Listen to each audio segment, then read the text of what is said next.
Good morning to all of you. Dignitaries present on the dais, our esteemed Chief Guest Rahul Bab Narvekar, the Speaker of the Maharashtra Assembly, Chief Minister Dr. Pramod Sawant, Speaker of the Goa Legislative Assembly Bab Ramesh Tawardkar, Legislative Affairs Minister Bab Alessio Siqueira, Deputy Speaker Bab Joshua D'Souza, Bab Sadanand Malik, Bab Mohan Amshekar, Bab Victor Gonsalves, all the present colleagues of mine, MLAs, ex-MLAs, ex-Chief Ministers, Ministers, ladies and gentlemen. I deem it a privilege and honor to say a few words on the occasion of Goa Legislators Day organized by the Goa Legislators Forum. At the outset, I extend my warm greetings to all of you for a joyous and a prosperous new year. As I stand before you, I recollect my first sharing with you at the Goa Legislators Forum on 9th January 2023. Exactly a year back. Standing before the Forum of Legislators, I recollect three critical issues facing our tiny but unique state of the Indian Union, wherein our positive and effective intervention is required, keeping party politics aside. I repeat, keeping party politics aside. First, the threat to our lifeline Madhai. This is still unresolved and appears to be more critical in 2024. The insecurity is mounting. None of us are sure of the outcome. Assurances from the government seem to be more mechanical. This, I believe, has failed to boost the confidence of the people. Second, the casino industry holding River Mandovi at a siege and painting our capital, Panjim, the capital of our state, as the paradise location for casino gaming, or I must say gambling.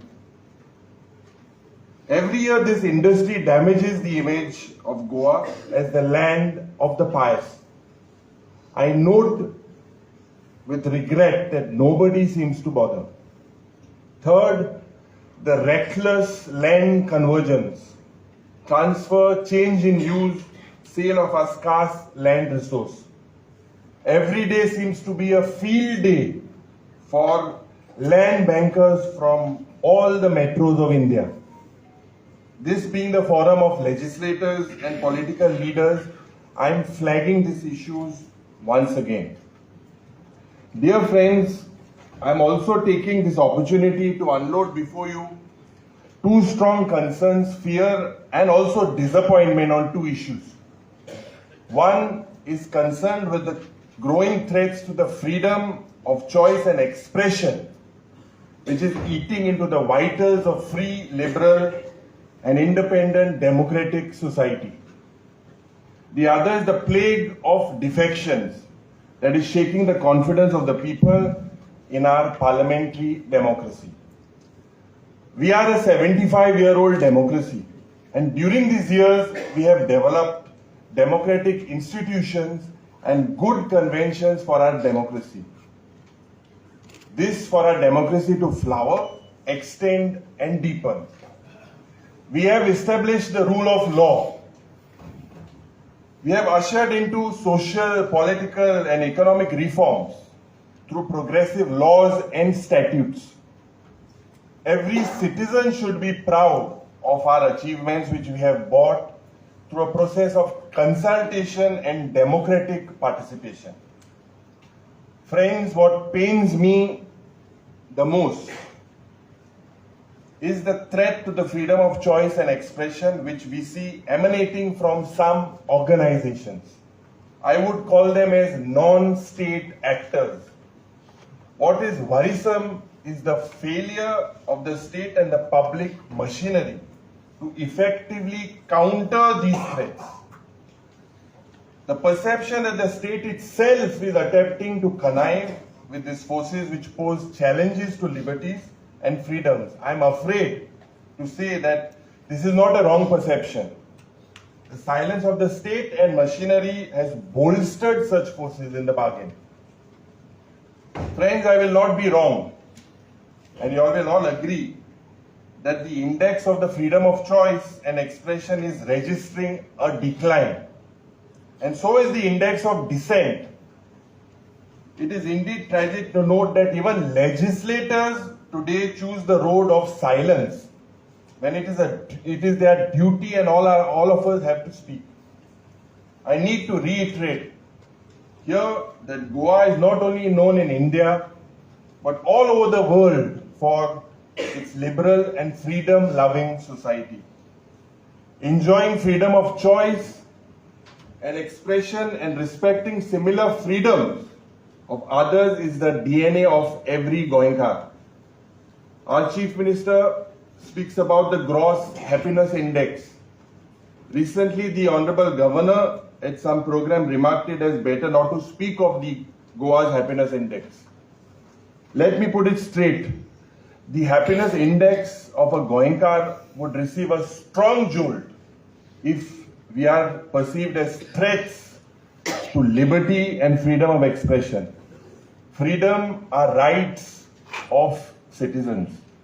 To ensure a healthy climate and to enjoy the freedom, it is a duty of the state. It is for the state to guarantee that rights, reason, logic and laws get prejudice and precedence over subjective beliefs. I repeat, over subjective beliefs and sentiments of some sections of the society. I had earlier said that political defections are shaking the confidence of the parliamentary democracy. It may give immediate gains to us as MLAs to be in power, but the long-term losses could be dangerous. On this point, I wish to add that the authorities empowered under the anti-defection laws to decide on the malice of defections prefer to sit pretty cool.